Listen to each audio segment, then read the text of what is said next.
Desamor. Capítulo 8. O boato. Foi uma excitação aquela viagem até perto de Óbidos. Um carro cheio de mulheres, todas entre os 25 e os 35 anos, entusiasmadas por irem passar uma semana num hotel junto ao mar, ainda que em trabalho. Todos os anos, a nossa empresa dá formações intensivas a cerca de 50 funcionários. E desta vez, iremos estar num lugar paradisíaco, fora das rotinas do dia-a-dia, e só isso já nos bastava. Mas claro que, tendo em conta o que se passara nos anos anteriores, também já sabíamos que as noites iriam ser uma animação. As fotos no site já davam para ter uma ideia de como era o hotel. Mas agora que estávamos ali, tudo parecia ainda mais bonito. Para mais, sentia-se um calorzinho bom, daqueles de fim de primavera, em que já dá para tomar um banho de dar a mar e uns passeios pela areia. Colocaram-me no mesmo quarto que a Patrícia, que não era propriamente das minhas melhores amigas. Conhecíamos-nos mal, trabalhávamos em departamentos diferentes, mas eu tentava sempre olhar para estas iniciativas como ações de team building, em que também temos a obrigação de tentar interagir mais com gente com quem não conversamos habitualmente. Os primeiros minutos foram estranhos, mas depressa nos entendemos e percebemos que até éramos parecidas em muitas coisas, principalmente no forte sentido de humor e na forma positiva e aventureira de olhar para a vida. Ela parecia-me apenas demasiado distraída e muito à vontadinha. Aquele tipo de pessoa que ao fim de 5 minutos de conversa já nos trata com demasiada intimidade, revelando detalhes que nos deixam desconfortáveis. Começou logo a chamar-me querida, embora lhe tivesse repetido umas 5 vezes que preferia que me tratasse por Margarida. O primeiro dia de formação foi tranquilo e terminou mais cedo do que estava previsto. Deu-nos tempo para irmos para o quarto e nos arranjarmos com calma para o jantar, que era sempre um dos momentos altos do dia. Levava um vestido para cada noite e tentava sempre encontrar aquele ponto de equilíbrio entre estar fabulosa mas discreta, o que é comprovadamente complicado. Há sensivelmente um ano que não tinha um relacionamento sério. Com 28 anos e planos efervescentes para a vida, começava a sentir-me a ficar para trás. Queria muito casar-me, ser mãe, comprar a minha casa, viajar. Mas primeiro precisava de encontrar uma pessoa que se quisesse aventurar nisso comigo. Alguém que estivesse pronto para maturar para o resto da vida. Pelas experiências anteriores, tive um namorado durante 5 anos e outro, mais recente, esteve comigo 3.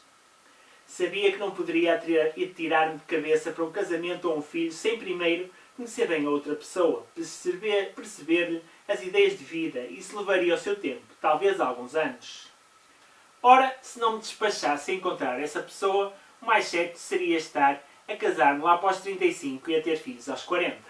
Aqui está a perspectiva pessimista, muito comum às mulheres solteiras e que me estava a contaminar, apesar de me considerar bastante positiva. Os encontros de empresa eram sempre uma boa oportunidade de conhecer gente nova, até porque muitos dos presentes nunca se tinham visto, embora trabalhassem para o mesmo patrão. Os escritórios estavam divididos em 4 pisos, por isso, era normal que as pessoas que trabalhavam em andares diferentes nunca se tivessem sequer cruzado. Desci no elevador com a Patrícia, que veio o tempo todo colada ao espelho, a certificar-se de que a maquilhagem estava toda no ponto, o decote suficientemente descido e o vestido provocadoramente subido. Ainda me perguntou se achava que estava bem, mas a falta de confiança entre nós obrigou-me a dizer que estava ótima, embora me parecesse que o look era um bocadinho too much, demasiado arrochado para a ocasião. Afinal, era um jantar de empresa, e não uma saída de amigas.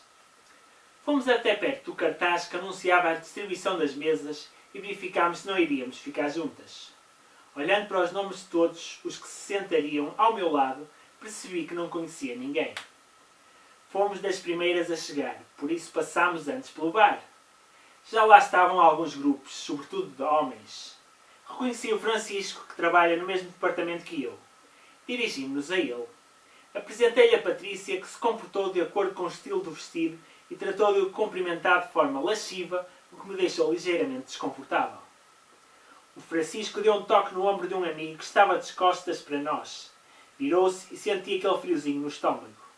Não era muito alto, mas tinha uns olhos penetrantes, um sorriso muito bonito e um ar de bad boy, com um look descontraído, de calças de ganga rotas, ténis all-star e uma camisa aberta até meio, com blazer azul escuro. Chamava-se Rui e trabalhava 2 andares acima do meu piso. Estávamos no mesmo prédio há quase 4 anos e nunca nos havíamos cruzado. Uma vez mais, a Patrícia abusou no entusiasmo dos cumprimentos.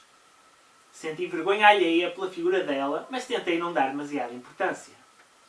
O Rui até achou alguma graça e teve à vontade suficiente para brincar com o visual dela, fazendo piadas sobre o decote que era notoriamente abusado. Ela adorou sentir-se o centro das atenções. Mas como nestas coisas o instinto feminino funciona, percebi que o Rui estava mais interessado em conversar comigo do que em olhar para as mamas da Patrícia. Até porque para o fazer não precisava de estar perto dela, viam-se à distância. Felizmente, Francisco dedicou-lhe alguma atenção que permitiu desviar o Rui. Não terão sido mais de 20 minutos de conversa, mas foi suficiente para ambos percebermos que continuava tudo por dizer um ao outro. Precisávamos de mais. Os assuntos saltavam com uma naturalidade pouco comum em primeiras conversas e só parámos quando toda a gente foi encaminhada para as mesas. Como nunca tenho sorte nestas coisas, ficámos em pontas opostas da sala. Lembrei-me da Patrícia, procurei por ela e descobri-a na mesa mais animada. 6 homens e 2 mulheres. Ela era o motivo de tanta barulheira e gargalhada, claro. Ela e os jeans já haviam sido consumidos no bar. Eu, por outro lado, estava na mesa aborrecida da sala com alguns dos funcionários mais antigos que se esforçavam por contar histórias com 20 anos, que me soavam a repetição e que deveriam ser contadas todos os anos a quem quer que calhasse jantar com eles. Ainda espreitei por entre aquela gente toda procurando o Rui, mas não o vi. Tive de inventar uma ida à casa de banho para o descobrir, animado a dominar a conversa da mesa dele, quase toda feminina. Como estas coisas são irracionais e não se controlam, senti uma ponta de ciúmes e uma certa raiva daquelas mulheres todas derretidas a olhar para ele. Fiquei com a sensação de que depois de jantar seria apenas uma entre muitas e que o mais provável era ele nem se lembrar do meu nome. Aproveitei a deixa da primeira pessoa que se levantou para ir fumar e pedi licença para sair da mesa. Fui rapidamente para o bar, ainda quase vazio. Pedi um martini e fui sentar-me numa das mesas para não parecer uma daquelas personagens de filmes americanos que sentam ao balcão à espera de que chegue alguém para meter conversa. Será que isso acontece mesmo? Já alguém viu uma mulher que não seja prostituta sozinha ao balcão de um bar? É só mesmo nos filmes que isso acontece, não é? O Rui chegou acompanhado das amiguinhas da mesa dele, claro. Ficaram de pé junto ao balcão. A Patrícia também trazia uns quantos homens a reboque. Fui salva pelo Francisco, que me viu sozinha e se sentou ao meu lado.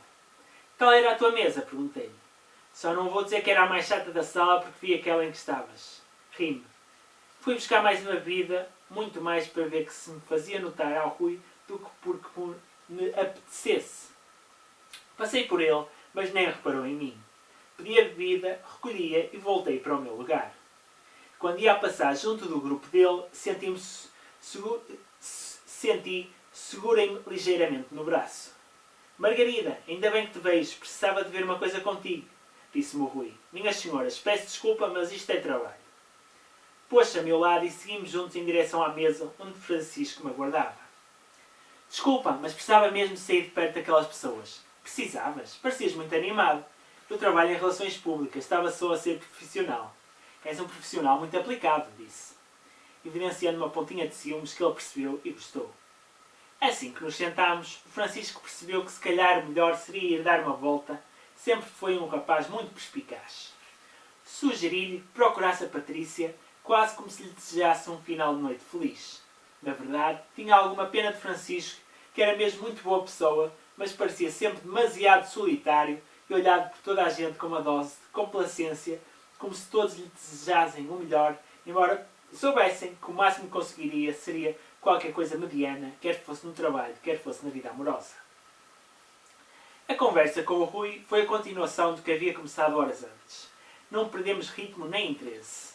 Ele era atrevido, mas excitante, aventureiro, sedutor, atento, mas ao mesmo tempo extremamente perspicaz, o que é sempre sinal de inteligência. Era mais novo do que aparentava, tinha 29 anos. E possuía um currículo extenso, com passagem por 3 outras empresas de topo, de onde saiu sempre para ir ganhar mais e ocupar cargos de maior responsabilidade. Quando pensava no homem que queria para mim, pensava em alguém assim, que admirasse e ao mesmo tempo desejasse, fosse tão bom na sua profissão como na cama. E pronto, dei por mim a pensar em sexo, o que era perigoso, tendo em conta o perfil do homem que tinha à frente. A Patrícia interrompeu a conversa e sentou-se ao nosso lado. À primeira vista parecia normal, mas bastou deixá-la falar 2 minutos para perceber que já havia bebido bastante mais do que deveria. Se já era excessivamente descontraída com os copos, a coisa piorava. Ria-se demasiado alto, perdia a postura, deixava o vestido subir quase até à cintura. Tive de alertar por 3 ou 4 vezes de que lhe estava a ver as cuecas. E dizia uma série de disparates sem sentido. Quem parecia divertidíssimo com a situação era o Rui. Continuava a lançar-lhe algumas piadas sobre visual abusado, o que fazia com que ela soltasse umas gargalhadas estridentes que levavam a que muitos olhares se concentrassem na nossa mesa. Apeteceu-me agarrar nela e levá-la para o quarto, mas só não o fiz porque não me sentia com confiança para tal. O Rui ainda lhe sugeriu isso, que se fosse deitar, ao que ela respondeu algo do género: se foste tu a levar-me para a cama, vou já, largando mais um riso histérico e irritante. Aquela situação acabou por me deixar desconfortável e decidi ir dormir. A Patrícia veio comigo. Despedi-me do Rui com a certeza que ainda teríamos 4 noites pela frente para muitas conversas. Nos restantes dias da formação, conseguimos estar juntos todas as noites, umas vezes a 2, outras com a Patrícia, que entretanto levou uma reprimenda de um superior e começou a portar-se melhor. E mais alguns colegas. Era sempre conversas muito divertidas que, principalmente a partir de quarta-feira, começaram a ter uma certa dose de sedução de parte a parte. Fazíamos piadas quando um ou outro falava em ir para a cama ou ir dormir. E mesmo quando às tantas da noite, cada um recolhia ao quarto, acabávamos a trocar SMS até às tantas da manhã. Na noite de quinta-feira, a mais fria, ele sugeriu-me na brincadeira um encontro no meu quarto. Disse-me que iria aquecer-me com um braço até eu adormecer. Respondi-lhe de forma mais provocante, dizendo que o mais provável era nenhum dos dois adormecer ou ter frio. Quando ele me disse para ir, discretamente, abrir a porta do quarto e deixá-la encostada, temi que ele estivesse a falar a sério, mas ao mesmo tempo desejei que o fizesse. Disse-lhe que havia um problema, a Patrícia, que já adormecera mesmo ali ao lado. Ele respondeu-me com o atrevimento de sempre, dizendo que a poderia acordar e assim faríamos uma festa a 3. A brincadeira ficou por ali. No último dia da formação, depois de jantar, fomos passear pela praia. Longe daquele ambiente de grupo, tivemos uma conversa mais séria sobre a infância, o passado, os percursos profissionais, objetivos de vida pessoais e profissionais. Confirmei o que já sabia, que ele era um homem cativante, magnético, mas descobri um lado mais sensível que não conhecia e que ajudou a compor a imagem. Quando nos fomos deitar, esperei que ele voltasse a insinuar-se, ainda que naquele jeito brincalhão dele, mas não aconteceu. Levou-me ao quarto e tive alguma esperança de ter direito a um beijo, que seria a forma perfeita de fechar aquela noite. Não houve beijo, apenas um segurado de mão, que para mim teve quase o mesmo significado, já que bastou ele tocar-me, senti pele com pele para me arrepiar. Deitei-me com a sensação de que tinha vivido uma das melhores semanas no meu último ano, unicamente graças a ele. Sábado de manhã, quando fizemos o check-out, já não o vi. Voltara para Lisboa mais cedo. Seguiu-se o fim de semana mais longo da história, em que as horas não passavam, por mais que eu empurrasse os ponteiros com a mente. Nunca desejei tanto a chegada de uma segunda-feira, o dia que todos odeiam, e que até tem direito a cartazes de protesto no meu departamento da empresa e a dezenas de posts contestatários nas redes sociais. Resisti a enviar mensagens escritas, até porque tinha uma certa esperança de que ele o fizesse. Como não aconteceu, a expectativa e as dificuldades cresceram. A segunda-feira chegou. Nunca tinha ido ao piso onde o Rui trabalha. Nem sabia muito bem quem é que estava por lá, se os financeiros, contabilidade, promoção. Agora tinha a garantia de que o marketing, pelo menos, ficava ali. Nestes 4 anos que levava de empresa, nunca tivera necessidade de sair do meu piso, tirando uma ou outra ida aos recursos humanos que ficavam no andar de baixo. Ainda pensei em ir até ao departamento do Rui, mas tive vergonha de o fazer e achei que poderia ser constrangedor para os dois. Fui para o meu lugar e esperei que fosse ele a dar o passo. Não demorou mais de 10 minutos. Uma janelinha saltou-me no canto inferior esquerdo do ecrã com uma mensagem de bons dias. Ele optara pelo chat interno da empresa, uma ferramenta que usava, sobretudo para avisar os colegas do envio de relatórios que necessitava que vissem com alguma urgência. Fiquei nervosa, mas feliz. Não quis responder imediatamente para tentar dar a ideia que não estava desesperadamente à espera que ele me dissesse qualquer coisa.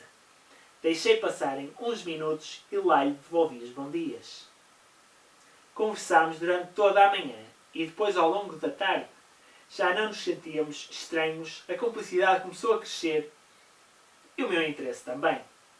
Combinámos um café depois do almoço, ali mesmo, na empresa, que mostrou o tal lado mais profissional dele que desconhecia. Bem vestido, mais arranjadinho, apesar de eu saber que por baixo daquela camisa bem engomada e da gravata final que terminava na fivela do cinto, tal como mandam as regras, estava um corpo tatuado que descobrira no fim de semana em que ele andava de t-shirt, e uma atitude irreverente, o que o tornava ainda mais desejável.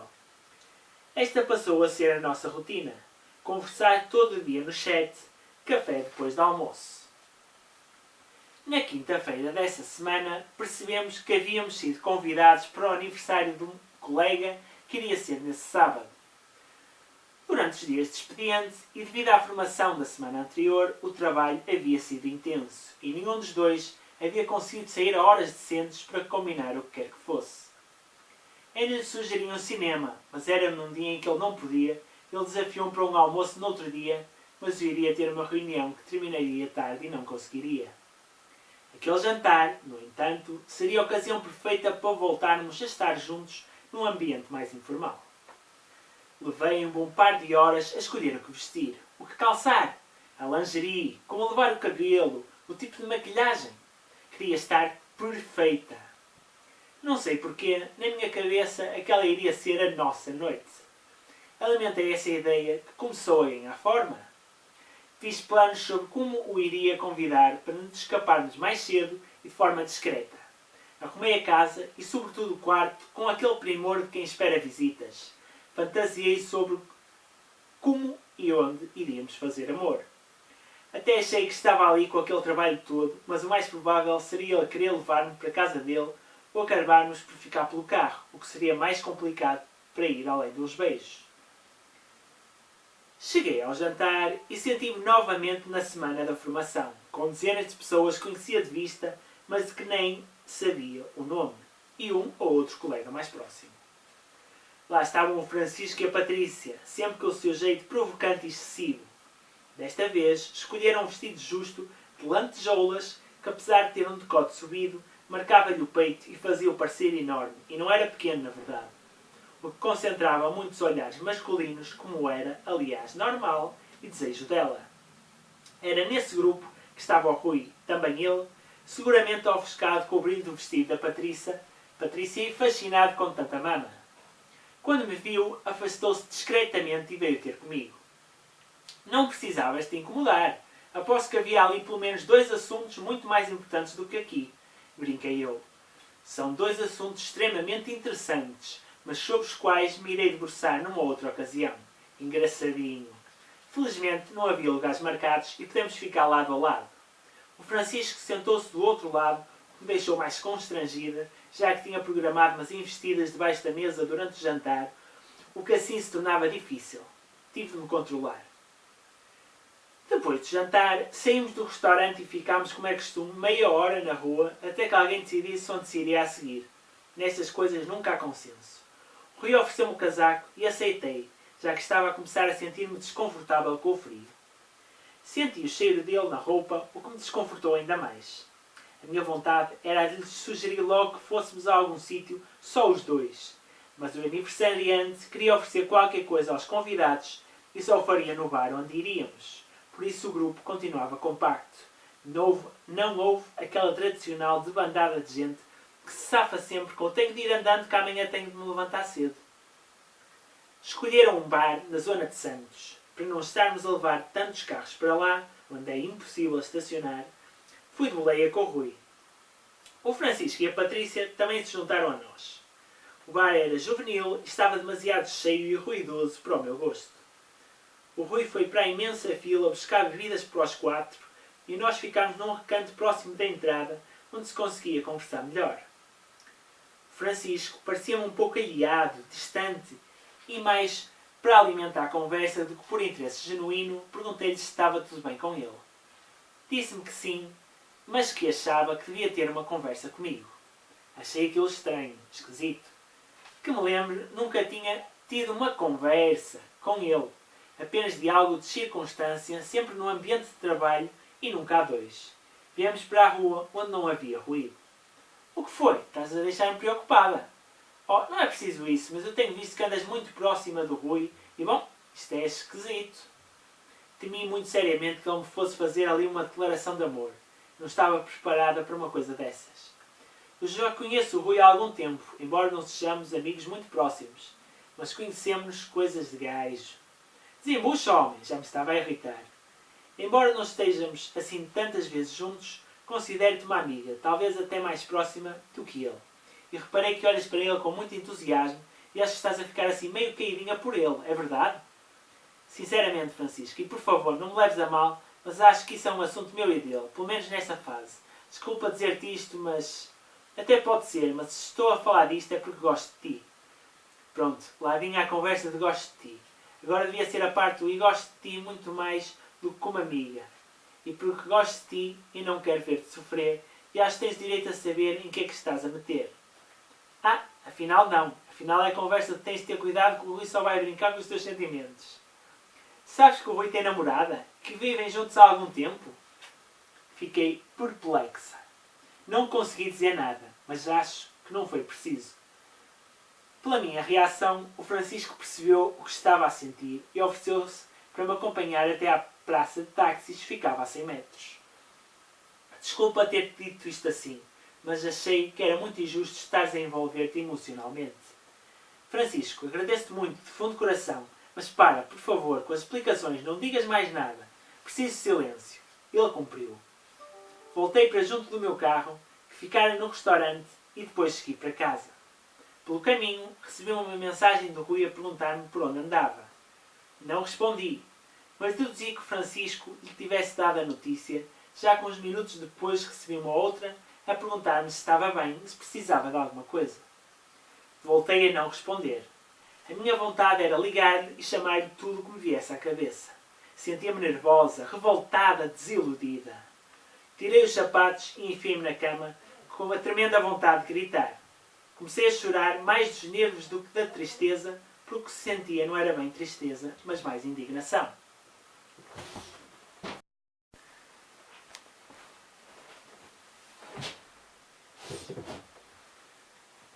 Comecei a chorar mais dos nervos do que da tristeza, porque o que sentia não era bem tristeza, mas mais indignação. Não sei ao certo a que horas adormeci, mas já era manhã. Acordei perto da hora do almoço, cheia de frio. Olhei para o telemóvel, na esperança de que ele me tivesse dito mais qualquer coisa, mas não. Pois deve estar com a namoradinha. Como é que me vai enviar mensagens? Voltei para a cama, liguei a televisão do quarto e deixei-me ficar por ali a ver programas da treta, filmes domingueiros e a comer porcarias. A cada 5 minutos olhava para o telemóvel, mas nada. Ainda achei que pudesse não estar a funcionar em condições, já que não recebia e-mails, nem mensagens, nem telefonemas, nem sequer notificações da aplicação do Facebook. Verifiquei e estava tudo bem. Ou melhor, estava tudo mal. Apeteceu-me tirar ao telefone. Olha, o problema não és tu, sou eu. Escureceu e continuava tapada até ao nariz, enfiada debaixo dos lençóis, sem vontade de fazer o que quer que fosse. O domingo acabou sem uma mensagem, o que me deixou duplamente revoltada. Com ele, porque foi incapaz de mostrar preocupação depois de tudo o que andávamos a viver, e comigo, porque em vez de virar a página e seguir com a minha vida, estava ali desejosa de que ele ligasse aquele traste que andava a brincar comigo. Já não era a primeira vez que me interessava por alguém que sabia que não me iria fazer feliz, mas no passado, como agora, não sabia como desligar a ficha. E dava por mim a pensar nos momentos bons que vivéramos, quando a única coisa que deveria recordar e fixar era o facto de eles serem uns escroques que só pensam em sexo e acrescentar nomes de gajas às suas listas de cama. Segunda-feira, senti-me a rainha da má disposição no trabalho. Enfiei os auriculares nos ouvidos, ligou-os ao iPod, pus um álbum de Nouvelle Vague em repeat e aliei-me do mundo, tentando concentrar-me unicamente no trabalho. Não procurei ser discreta e toda a gente à minha volta percebeu que não seria um bom dia para se aproximarem de mim. Quem não me tinha visto nesse estado era o Rui, que meteu conversa comigo a meio da manhã, novamente pelo chat interno, a nossa ferramenta diária de conversação. Apeteceu-me insultá-lo, mas controlei-me. Ainda assim, precisava desabafar a bem da minha sanidade. Podes ir ter comigo à máquina de café? Perguntei. Quando chegámos, ele vinha todo sorridente, enfiado nas roupinhas elegantes, provavelmente preparadas pela namorada. Devia estar com tão má cara que ele suspendeu o sorriso. Estás bem? O que é que se passa? Perguntou-me, enquanto se debruçava para me cumprimentar com um beijo na cara. Esquivei-me. Porquê que não me disseste que tinhas namorada? A expressão dele mudou. Ficou atrapalhado e inseguro. Não te disse porque, bom, eu achei que tu sabias. Não te disse, de certeza. Não te faças de parvo, por favor. Mas o que é que querias que eu fizesse? Como é que isso se aborda numa conversa? É esquisito. O que é esquisito é andarmos 2 semanas em joguinhos, é deixares que nos aproximemos, que cresça alguma coisa entre nós quando tens uma namorada em casa. Isso é que é esquisito. Se eu não falo da minha relação é porque não tenho nada de verdadeiramente importante e interessante para dizer sobre ela. Já pensaste nisso? E achas que isso é bom sinal? Cada um vive a relação que quer viver. Se achas que não és feliz ou que não estás com uma pessoa interessante, tens bom remédio. Vais-te embora. A conversa era interrompida a cada 40 segundos, sempre que chegava alguém para tirar um café. Achei que seria preferível voltar para o lugar, até porque já tinha dito o que queria dizer. Só te posso pedir desculpa. Nunca te quis magoar e não acho que o facto de eu ter uma namorada mude o que quer que seja. Claro que muda. Muda tudo. Não sejas parvo. E não queiras fazer-me de parva. Virei-lhe costas. Ao longo dessa semana, Rui meteu conversa comigo todos os dias. Começava sempre a pedir-me desculpa, de forma criativa e divertida, com cartazes que encontrava na internet, com letras de músicas, vídeos, cenas de filmes. Acho que isso ajudou a que, de facto, sentisse vontade de lhe perdoar e de voltarmos a falar. Apesar de continuar a sentir-me magoada e de, por feitio, deixar de dirigir a palavra a quem acho que não me interessa, cedi e retomámos as nossas conversas. Não tardou a que voltasse a sentir-me atraída por ele. Aquela raiva foi passando, a complicidade entre nós foi renascendo e o Rui começou a falar comigo sobre a relação em que estava. Já tinha 5 anos e ele sentia como condenada.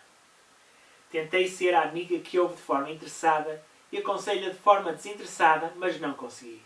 Tinha aquela ideia sonhadora de o ver largar tudo e correr para os meus braços. Sempre fui uma parva romântica, embora nunca tenha sido alvo de grandes atos românticos.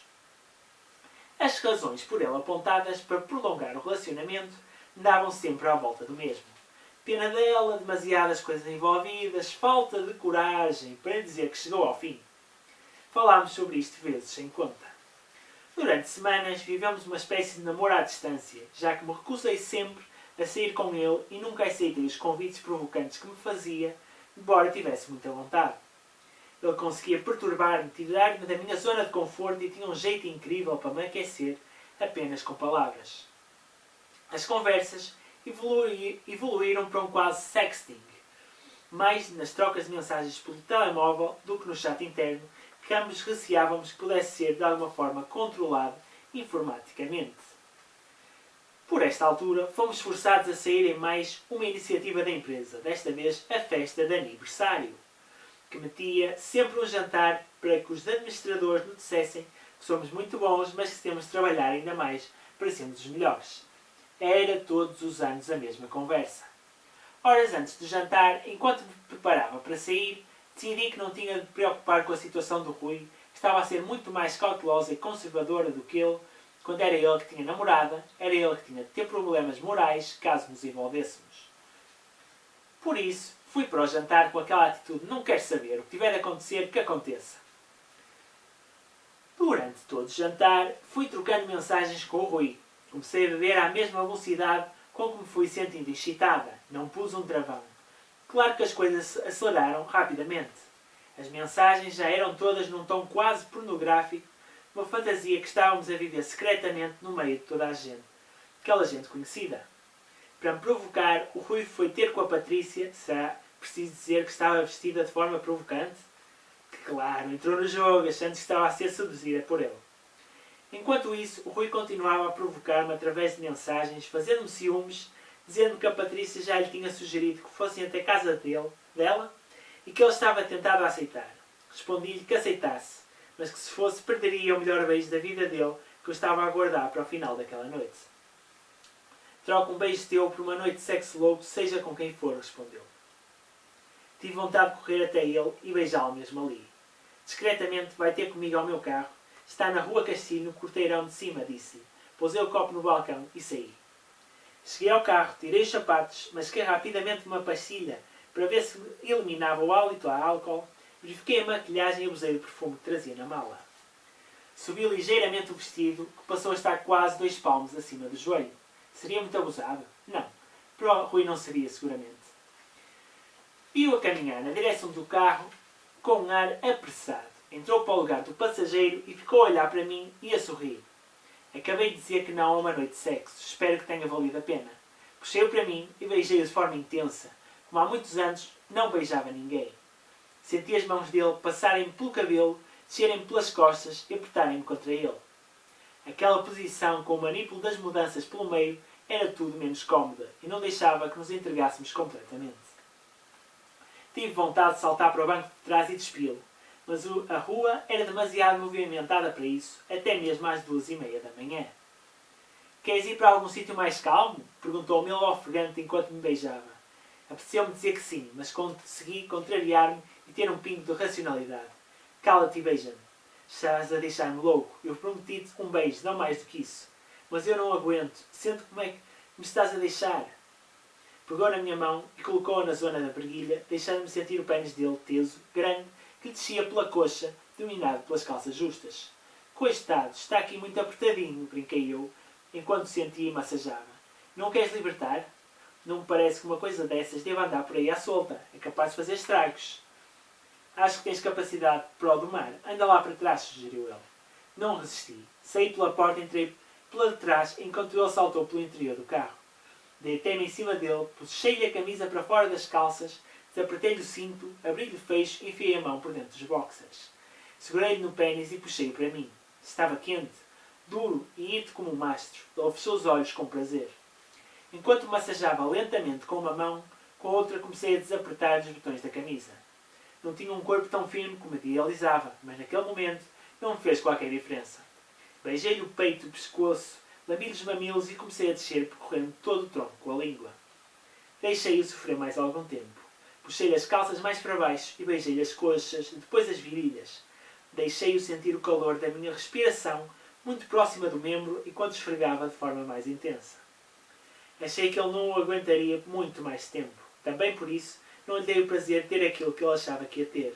Sempre ouvi dizer que quanto mais damos a um homem no início, menos ele vai querer depois. E eu queria que ele me desejasse com a mesma força numa próxima vez. E então parei. Voltei a guardá-lo dentro dos boxers e deitei-me no peito dele. Senti-o erguer a cabeça. Então, perguntou-me. Sorri para dentro. Então o quê? Vais deixar-me assim? Assim como? Eu cumpri com o que te prometi. Achou que eu estava a brincar e voltou a pegar na mão e encaminhá-la para a cintura dele. Olhei-o nos olhos. Tenho de ir. E tu também deves ter de ir. Não te quero arranjar problemas em casa. Sinceramente, acho que estou um bocadinho farto dessas bocas, respondeu-me. Muito mais irritado com o facto das coisas não terem corrido como ele queria do que com a minha provocação. Apesar de não querer fazer daquele encontro um teste, no fundo era isso que estava a acontecer. Interiormente, achava que se ele me quisesse na totalidade, se quisesse ganhar o direito a descobrir o resto, então teria de vir atrás de mim. Tomar decisões, ser corajoso e resolver de vez a vida dele. Achei que não teria de pôr isso em palavras.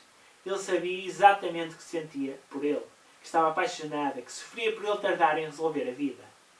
Porque para mim era só uma questão de tempo e não de dúvidas, já que ele me garantia que não amava a namorada e nem sequer suportava a ideia de ter de ficar com ela muito mais tempo. A única coisa que ele ainda não conhecia era o meu lado sexual e quis dar-lhe uma amostra, quase como a mostrar-lhe o que ele andava a perder, mas não quis dar tudo e preferi guardar o presente para quando ele se portasse como um homenzinho. O Rui vestiu-se visivelmente amuado. Confesso que a birra dele me estava a dar algum gozo. Provoquei-o, mas ele não reagiu. Chamei-lhe criancinha, menino mimado na brincadeira, mas não havia nada a fazer. Devo ter quebrado uma regra qualquer que desconhecia e que obriga as mulheres a terem de ir até ao fim a partir do momento em que tocam no pênis de um homem. Vais para casa? Perguntou-me. Vou. Queres me ler para algum lado? Não, vou ter com ele se trouxe carro. Vais voltar para a festa? Vou. Adeus. Despediu-se com um beijo na cara. Ai, agora é assim? Assim como? Nada, esquece. Fechou a porta com mais força do que necessária e lá foi pelo passeio enfiar a camisa para dentro das calças e com um andar apressado. Ri-me com a situação e senti-me feliz por ter tido força para me contrariar. Cheguei a casa com a certeza de que queria muito aquele homem, mas decidida a não voltar a entregar-me enquanto ele não se decidisse a terminar a relação. No dia seguinte, ainda devia estar amoado, já que não me disse nada nem por mensagens nem pelo chat. Depois do almoço, como era hábito, fui até à máquina do café onde nos encontrávamos sempre por volta da mesma hora, mas ele não apareceu. Chegou o fim de semana e o Rui continuava sem dar notícias. Apeteceu-me enviar-lhe uma mensagem, saber dele, perguntar-lhe se continuava chateado com o que se tinha passado, mas achei que não o devia fazer, até porque não tinha feito nenhuma asneira que me obrigasse a pedir desculpa. Fiquei preocupada quando me deitei no domingo à noite e nem uma mensagem recebia dele desde quinta-feira. Começaram então a saltar-me as dúvidas e inseguranças. Talvez tivesse ido longe demais. Talvez aquele tipo de brincadeira fosse uma coisa mesmo grave para os homens. É sempre um risco grande mexer com a masculinidade de um homem. Não sabia, não percebia, mas tinha saudades dele. Das nossas conversas, dos planos que já fazíamos, das provocações. Senti-me sozinha. Quando mergulhamos num relacionamento, ainda que mais impessoal e muito assente em mensagens e chats, temos a tendência de nos afastarmos do mundo, dos amigos e de nos focarmos naquela pessoa. Desliguei-me um pouco das outras pessoas e deixei que a minha vida andasse à volta do Rui, das conversas do Rui, da disponibilidade do Rui. E agora o Rui desaparecera e eu sentia-me perdida e sem vontade de fazer o que quer que fosse. Segunda-feira, cheguei à empresa, decidida a não deixar as coisas passarem daquele dia. Se até a hora do almoço ele continuasse calado, iria falar com ele e resolver as coisas. Parecíamos duas crianças a fazer birra e com medo de dar o braço a torcer. Por volta das 11 horas, o Francisco veio ter comigo e perguntou-me se tinha 10 minutos para ir beber um café, mas fora dali, numa esplanada que fica perto da empresa, onde vamos quando almoçamos na cantina e queremos espairecer um pouco. Estava com um ar apreensivo e achei que pudesse ter alguma coisa a ver com o Rui. Pelo caminho, perguntei se tinha acontecido alguma coisa, se ele estava bem, mas pediu-me para falarmos quando chegássemos. Deduzi que havia mesmo um problema. Devia ser sério, caso contrário, ele teria falado comigo pelo chat, como era normal. Sentámo-nos e ele mantinha um ar pesado. É sobre o Rui. Pois, só podia. Estive com ele no sábado e com mais um grupo de malta aqui da empresa. Juntámos-nos em casa do Patrick para vermos o Benfica. E então? Então que ele falou de ti. E falou de ti de uma maneira que eu não gostei. Porque sou teu amigo, porque te conheço há muito mais tempo e porque sei que gostas dele. O que é que ele disse? É verdade que gostas dele? Isso agora não interessa. O que é que ele disse de mim? Não falou só de ti. Porra, Francisco, o que é que ele disse de mim? Contou a toda a gente que na quinta, depois da festa, te levou para o carro dele e, expressão dele, que te comeu toda. Como deves calcular, o pessoal fartou-se de rir e quis logo saber pormenores. Não quis acreditar naquilo. Era demasiado duro, injusto, infantil, embaraçoso. Senti-me vencida pela desilusão. Apeteceu-me chorar. O que é que ela contou mais? Depois entrou em detalhes, mas acho que não vale a pena falar disso. Agora fiquei curiosa. Diz-me lá que detalhes foram esses. Oh, sinto-me desconfortável a falar disso. Tu és meu amigo, conta-me, por favor. Ouvi o Francisco engolir em seco, estava nervoso, como se fosse o traidor da seita masculina. Disse que lhe serviste os 3 pratos, o que deixou toda a gente a rir. Cabrão de merda. E mais? Foi sempre conversa ordinária. De que estilo? Que eras boa de boca, que estavas cheia de fome, que fez isto pela frente, aquilo por trás. Estás a ver género. Não sei se é masoquismo, mas nestas alturas temos sempre tendência de querer saber tudo. Prolongar a dor. Ver até onde é que ela pode ir, como se estivéssemos a implorar alguém que nos espetasse um pouco mais fundo a faca que temos gravada no peito. Tu acreditaste? Até hoje de manhã não. O que é que te levou a acreditar? O resto da história dele. Aí a história continua. Eu disse que ele não tinha falado só de ti. Então de quem é que falou mais? Disse que depois de comer, e continua a usar expressões dele, Voltou para a festa porque continuava com fome, que não o satisfizeste, ordinário de merda. Disse que foi falar com a Patrícia, deu-lhe trela durante 5 minutos e levou-a para casa. Para a casa dele? Mas ele não vive com a namorada? Sim, se calhar queria dizer a casa dela, não sei. Presumo que o resto da história seja parecido com a que viveu comigo, mas em vez de ser num carro, foi num quarto. Sim, mas não, foi muito diferente. O que é que te leva a acreditar que as duas histórias são verdadeiras? A Patrícia contou hoje a uma amiga minha que foi para a cama com ele na noite da festa e que voltaram a sair no fim de semana e que se enrolaram outra vez. Não acredito nisto. Deduzi que se ele estava a dizer a verdade sobre ela, comigo também aconteceu aquilo tudo. Pois, não aconteceu e o problema foi mesmo esse. Levantei-me nervosa, vexada e dirigi-me ao edifício da empresa. Não agradeci ao Francisco, nem sequer me despedi dele e arrependi-me disso. Pelo caminho, cruzei-me com alguns colegas que deveriam ir à tal esplanada. Provavelmente foi só da minha cabeça, mas senti-me observada pelos homens como se me reconhecessem da história que o Rui partilhou com os amigos. Não sabia quem eles eram, por isso poderiam ser aqueles, como quaisquer outros, com quem me cruzaria diariamente nos elevadores, nos corredores, na máquina de café ou na cantina. Não consegui entrar. Enviei uma mensagem à minha chefe a dizer que me estava a sentir mal e que precisava de ir ao hospital. Não fui. Voltei para casa, enfiei-me na cama, mas nem ali me sentia protegida, longe da exposição. Sentia-me nua, só de pensar que uma data de homens andariam a comentar eventuais performances sexuais minhas nos corredores da empresa. Eu já os ouvira falar destas coisas, de gente que andaria enrolada e sabia o quão ordinários conseguiam ser, mas quando o alvo é alguém que não conhecemos ou que nunca vimos, as situações parecem divertidas. Mas saber que o motivo de conversa somos nós, deita-nos abaixo de uma maneira tão intensa como nunca sentira na vida. Acabei por meter uma baixa psicológica por tempo indeterminado, que fui renovando a cada mês. Fui seguida por um psicólogo primeiro e por um psiquiatra mais tarde. Hoje, não mais recebi uma mensagem do Rui. Hoje, quase um ano depois deste episódio, continuo de baixa, sem vontade de sair de casa. Passo os dias enfiada na cama, a comer, a ver televisão, longe de toda a gente. Não quero ver pessoas. Engordei 10 quilos, sinto-me disforme, feia, desinteressante e sem esperança. Às vezes, acho que não vale a pena viver.